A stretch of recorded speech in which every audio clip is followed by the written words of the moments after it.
1777년 7월 28일 밤 조선의 수도 한성은 고요함 속에 잠겨 있었습니다. 여름밤 특유의 습하고 무거운 공기가 궁궐 담장을 감싸고 있었고 경비는 평소와 다름없이 삼엄했습니다. 겹겹이 쌓인 문과 담장, 그리고 그 사이를 오가는 순찰병들의 발소리만이 간헐적으로 정적을 깨뜨렸습니다. 하지만 이 평화롭고 고요한 밤의 장막 아래 조선의 운명을 뒤흔들 거대한 음모가 마치 독버섯처럼 소리 없이 움트고 있었음을 아는 이는 극히 드물었습니다. 이날 밤은 조선 역사상 가장 극적이고 위태로운 순간 중 하나로 영원히 기록될 것입니다. 젊은 왕 정조대왕, 그는 이 죽음의 밤을 어떻게 견뎌냈으며 또 어떻게 압도적인 위협 속에서 살아남아 조선을 새로운 시대로 이끌었을까요? 지금부터 그 숨막혔던 일시간, 즉위초 정조를 겨냥했던 미스터리한 암살 미수 사건의 진실을 심층적으로 파헤쳐 보겠습니다. 정조는 그날도 여느 때와 다름없이 독서와 학문 연구에 몰두하고 있었습니다. 그의 서재인 창덕궁 존덕정은 수많은 서책들로 가득 차 있었고 늦은 밤까지 등불 불빛만이 흐릿하게 그의 얼굴을 비추고 있었습니다. 학문에 대한 그의 뜨거운 열정은 밤늦도록 이어지는 것이 다반사였고 존덕정은 그에게 단순히 서재가 아닌 복잡한 세상사를 잇고 심오한 사색에 잠길 수 있는 유일한 공간이었습니다. 어두운 밤하늘 아래 미약한 불빛 아래에서 책을 읽는 그의 모습은 얼핏 평온해 보였습니다. 그러나 그 평온한 모습 이면에는 조선 왕실을 수십 년간 옥죄어 온 뿌리 깊은 정치적 갈등과 날카로운 암투가 끊임없이 따리를 틀고 있었습니다. 숙종 시기부터 피비린내 나는 노론과 소론의 당쟁은 영조시대를 거치며 더욱 격화되었고 정조대에 이르러서는 거의 극단으로 치달았습니다. 정조는 즉위 초부터 자신의 왕권을 확립하고 무너진 민생을 안정시키기 위한 힘겨운 싸움을 피할 수 없었습니다. 그는 재위 내내 흔들림 없는 왕권을 구축하려 했고 그 과정에서 수많은 반대 세력과 부딪혀야 했습니다. 정조의 즉위는 결코 순탄하지 않았습니다. 그의 비극적인 아버지 사도세자의 죽음은 정조에게 돌이킬 수 없는 깊은 상처를 남겼을 뿐만 아니라 평생 그를 따라다니는 무거운 정치적 부담으로 작용했습니다. 당시 권력을 장악하고 있던 노론 벽파 세력은 사도세자의 죽음에 정당성을 부여하며 사도세자의 아들인 정조의 왕위 계승 정통성을 끊임없이 흔들려 했습니다. 그들은 정조가 왕위에 오르는 것 자체를 탐탁지 않게 여겼으며 기회가 있을 때마다 그의 입지를 약화시키려 했습니다. 반면 정조는 즉위 후 가장 먼저 아버지 사도세자의 복권을 추진하며 동시에 강력한 왕권을 바탕으로 당파에 얽매이지 않는 탕평 정치를 실현하려 했습니다. 이러한 극단적인 정치적 대립 속에서 정조는 늘 자신을 제거하려는 세력들의 직접적인 위협에 시달려야 했습니다. 그 중에서도 특히 위협적이고 위험했던 것이 바로 끊임없이 제기되었던 역모와 암살 시도였습니다. 이날 밤의 사건 역시 그러한 위협이 연장선상에 있었으며 그 어떤 시도보다 왕의 목숨을 직접적으로 노렸던 대담한 계획이었습니다. 그날 밤 정조는 깊어가는 시간에도 불구하고 존덕정에서 홀로 책을 읽으며 심오한 학문에 빠져 있었습니다. 창밖에서는 여름밤 특유의 습한 기운과 함께 풀벌레 소리만이 간간히 들려와 고요함을 더할 뿐이었습니다. 자정을 막 넘긴 시각, 세상의 모든 소리가 잠든 듯한 깊은 고요를 깨고 갑자기 존덕정 처마 밑에서 무언가 불길하고 수상한 소리가 들려왔습니다. 처음에는 스치는 바람 소리나 나뭇가지가 흔들리는 소리라고 생각할 수도 있었겠지만 정조는 그 소리가 단순한 자연의 소리가 아님을 본능적으로 직감했습니다. 수년간 정치적 암투와 위협 속에서 단련된 그의 날카로운 감각은 무언가 심상치 않은 일이 벌어지고 있음을 정확히 포착했습니다. 왕의 본능적인 경고음은 온몸의 신경을 곤두세우게 만들었습니다. 그 순간 처마 밑의 어둠 속에서 사람의 그림자가 희미하게 모습을 드러냈습니다. 한 명이 아니었습니다. 그들의 움직임은 극도로 은밀하고 조심스러웠지만 어둠 속에서도 빛을 잃지 않는 정조의 예리한 시야를 완전히 피할 수는 없었습니다. 괴한들은 마치 그림자처럼 궁궐 깊숙이 그리고 존덕정을 향해 소리 없이 다가오고 있었습니다. 그들의 눈빛에는 차가운 살기가 어린 듯했고 손에는 날카로운 무기가 번뜩였습니다. 정조는 이들이 단순한 도둑이 아니라 자신을 노리고 왔음을 즉시 직감했습니다. 그의 심장은 격렬하게 요동쳤지만 수많은 위협 속에서 단련된 그의 강철 같은 정신은 혼란스러운 상황 속에서도 놀랍도록 침착함을 잃지 않았습니다. 그는 곧이어 어떤 행동을 취해야 할지 빠른 속도로 판단하기 시작했습니다. 정조는 즉시 시강원 관원과 위사들을 불렀습니다. 당시 시강원의 최고 관원이었던 홍궁영은 정조의 최측근이자 당시 조정의 실세 중 한 명이었습니다. 그는 정조의 두터운 신임을 얻어 왕권 강화에 지대한 공헌을 하고 있었지만 동시에 그의 독단적인 행보는 수많은 정적을 만들기도 했습니다. 위사들은 왕을 지근거리에서 호위하는 정예 무사들이었습니다. 그러나 이 밤의 기습은 너무나 갑작스러웠고 영모 세력의 침투는 예상치 못한 곳에서 이루어졌습니다. 궁궐의 방비는 이미 뚫린 상태였습니다. 괴한들은 이미 존덕정 바로 앞까지 왕의 코앞까지 다가와 있었습니다. 문 밖에서는 그들의 거친 숨소리가 들리는 듯 했습니다. 괴한들은 다름 아닌 노론 벽파 세력과 깊이 연계된 영모 가담자들이었습니다. 그들은 정조를 제거하고 자신들의 입맛에 맞는 허수아비 왕을 옹립하여 조선의 정권을 장악하려는 거대한 음모를 꾸몄던 것입니다. 이들의 배후에는 당시 영의정이었던 정후겸과 그의 양어머니이자 영조의 계비였던 정순왕후 김씨 세력이 강력하게 지목됩니다.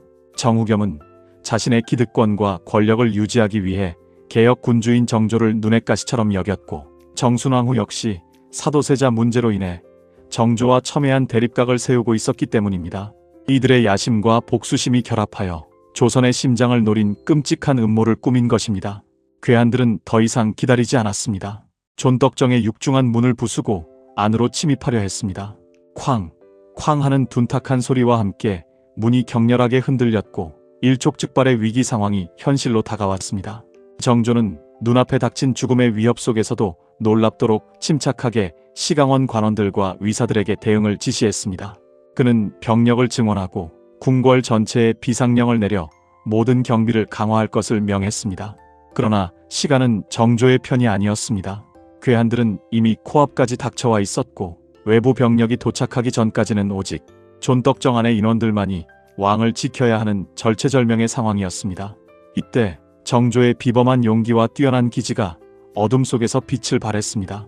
정조는 직접 괴한들에게 말을 걸어 상황을 파악하고 시간을 벌려 했습니다. 그는 떨리는 기색 없이 침착하고 위험 있는 목소리로 너희들은 대체 누구이며 무슨 연유로 한밤중에 감히 왕의 처소까지 침입하였는가? 라고 물었습니다. 예상치 못한 왕의 직접적인 질문에 괴한들은 잠시 당황한 기색을 내비쳤습니다. 그러나 이내 살기 어린 눈빛으로 칼을 휘두르며 존덕정으로 다시 진입하려 했습니다. 위사들은 왕을 지키기 위해 필사적으로 저항했지만 수적으로 열세였고 갑작스러운 습격에 미처 제대로 된 방어 태세를 갖추지 못해 혼란스러워했습니다. 문은 금방이라도 부서질 듯 위태롭게 흔들렸습니다. 그 순간 정조는 또 다른 놀라운 기지를 발휘했습니다. 그는 자신의 침실에 걸려있던 명궁이 사용했던 활을 집어들고 활 시위를 크게 당겼습니다. 그리고는 문 밖의 괴한들을 향해 단호하고 우렁찬 목소리로 외쳤습니다. 나는 바로 조선의 국왕 정조다. 감히 대명천지의 왕을 해하려 드느냐? 지금 즉시 무기를 버리고 물러나지 않으면 내 직접 이 활로 너희들의 심장을 꿰뚫을 것이다. 왕의 위엄있고 단호한 목소리와 활 시위를 힘껏 당긴 채 날카로운 눈빛으로 자신들을 응시하는 정조의 모습에 괴한들은 완전히 얼어붙었습니다. 그들은 왕이 직접 활을 들고 이렇게까지 대담하게 대항할 것이라고는 상상조차 하지 못했던 것입니다. 순간적인 망설임이 그들의 움직임을 멈추게 했습니다. 이 찰나의 틈을 타 시강원 관원들과 위사들은 더욱 필사적으로 괴한들을 막아섰습니다. 문을 완전히 잠그고 왕의 침실로 들어가지 못하도록 온몸으로 저지했습니다. 하지만 괴한들은 수가 많았고 오랜 훈련을 거친 전문적인 무사들이었습니다. 그들의 칼날은 어둠 속에서 섬뜩하게 번뜩였고 상황은 여전히 한치 앞을 알 수 없는 위태로운 상황이었습니다. 존덕정 안팎에서는 살벌한 전투가 벌어지고 있었습니다. 정조는 이들을 상대로 직접 활을 쏘지는 않았지만 그의 대담하고 위협적인 행동은 괴한들에게 엄청난 심리적 압박을 주기에 충분했습니다. 그들은 자신들의 계획이 예상치 못한 방향으로 너무나도 어렵게 흘러가고 있음을 느끼기 시작했고 당초 예상했던 손쉬운 습격이 아님을 깨달았습니다. 그 시각 궁궐의 경비병들이 뒤늦게 사태의 심각성을 파악하고 존덕정으로 번개처럼 몰려오기 시작했습니다.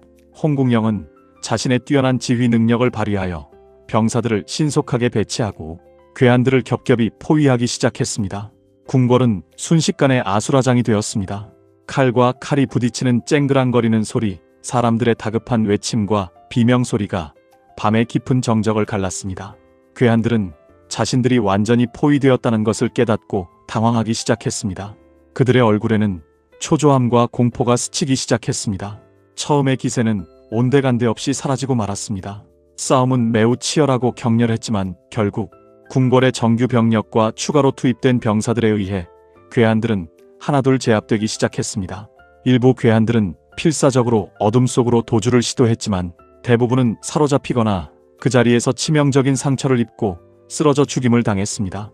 이 모든 과정이 불과 1시간 남짓한 짧은 시간 동안, 즉 왕의 생사가 오고 가는 그 짧은 순간에 압축적으로 벌어졌습니다. 짧은 시간이었지만 이 1시간은 젊은 왕 정조에게는 생사의 기로이자 조선의 미래 운명을 좌우하는 너무나 중요한 순간이었습니다. 만약 그가 조금이라도 흐트러졌다면 조선의 역사는 완전히 다른 방향으로 흘러갔을 것입니다. 사건이 최종적으로 진압된 후 정조는 엄청난 심리적 충격과 깊은 분노에 휩싸였습니다. 자신의 침소까지 거리낌 없이 침입한 괴한들의 대담함과 배후에서 이 모든 것을 치밀하게 계획한 영모 세력의 존재에 그는 크게 격분했습니다. 그는 곧바로 사건의 진상을 한치의 오차도 없이 철저히 조사할 것을 명했습니다. 잡힌 괴한들을 혹독하게 신문한 결과 이들이 당시 권력을 장악하고 있던 노론, 벽파 세력과 깊이 연관되어 있음이 명백히 밝혀졌습니다. 특히 당시 영의정이었던 정후겸과 영조의 계비이자 정조의 계조모인 정순왕 후 김씨의 개입이 구체적으로 드러나면서 사건의 파장은 예상보다 훨씬 더 커졌습니다. 이는 단순한 궁궐 침입 사건이 아니라 국가의 근간을 흔드는 영모 사건이었기 때문입니다. 정조는 이 암살 미수 사건을 계기로 자신의 왕권 강화를 더욱 강력하고 단호하게 추진하게 됩니다. 그는 사건의 배후 세력들을 일벌백계로 엄단하고 다시는 이러한 위협이 재발하지 않도록 궁궐의 방비 체계를 전면적으로 개편했습니다. 또한 홍국영을 비롯한 자신을 신뢰하고 따르는 측근들의 권한을 강화하여 왕실의 안정을 도모했습니다. 이 사건은 정조에게는 엄청난 위협이자 생명의 위기였지만 동시에 그가 허약했던 왕권을 확고히 하고 개혁 정치를 펼칠 수 있는 중요한 전환점이자 명분을 제공했습니다. 그는 이 사건을 통해 자신의 권위에 도전하는 세력들을 완전히 뿌리 뽑을 수 있는 계기를 마련한 것입니다. 이날 밤의 끔찍했던 사건은 조선 역사에 정조 암살 미수 사건이라는 이름으로 영원히 기록되었습니다. 이 사건은 단순히 한 왕의 암살 시도를 넘어 당시 조선 사회의 복잡하고 혼란스러웠던 정치적 역학관계, 그리고 강력한 왕권을 통해 개혁을 이루려 했던 정조의 깊은 고뇌를 생생하게 보여주는 결정적인 증거가 됩니다. 정조는 이 절체절명의 위기를 놀라운 용기와 지혜로 극복하고 이를 발판 삼아 강력한 왕권을 바탕으로 조선의 중흥기를 이끌었습니다. 그의 개혁 정치와 당파를 초월한 탕평책은 이 암살 미수 사건을 통해 더욱 확고한 토대를 마련할 수 있었으며 이는 조선 후기 르네상스의 시발점이 됩니다. 그렇다면 오늘날 우리는 이 드라마틱하고 긴박했던 역사적 사건에서 어떤 심오한 교훈을 얻을 수 있을까요? 정조가 보여준 위기관리 능력, 죽음의 문턱 앞에서도 흔들리지 않았던 그의 비범한 용기, 그리고 냉철한 침착함은 오늘날에도 모든 리더가 갖춰야 할 중요한 덕목으로 높이 평가됩니다. 또한 이 사건은 권력을 향한 인간의 끝없는 욕망이 얼마나 위험하고 끔찍한 결과를 초래할 수 있는지를 경고하는 역사적 사례이기도 합니다. 한 사람의 야심이 국가의 운명을 통째로 흔들 수 있음을 보여주는 것입니다. 정조 암살 미수 사건은 조선이라는 국가의 운명이 오직 한 왕의 지혜, 용기, 그리고 결단력에 달려 있었던 숨막히는 일시간을 우리에게 생생하게 전해줍니다. 어둠 속에서 치밀하게 피어난 음모와 이에 맞선 젊은 왕의 처절한 사투는 오늘날까지도 많은 사람들에게 회자되며 역사 속에서 가장 극적이고 빛나는 하나의 순간으로 영원히 기억되고 있습니다. 정조대왕의 삶은 태어날 때부터 위기의 연속이었고 그는 매 순간 자신의 뛰어난 지혜와 흔들림 없는 용기로 그 위기들을 극복해 나갔습니다. 이것이 바로 그가 단순한 왕이 아닌 성군으로 불리는 진정한 이유입니다. 혹시 여러분은 예상치 못한 위기 상황에 직면했을 때 어떻게 대처하시나요? 그 경험을 댓글로 공유해 주시면 감사하겠습니다.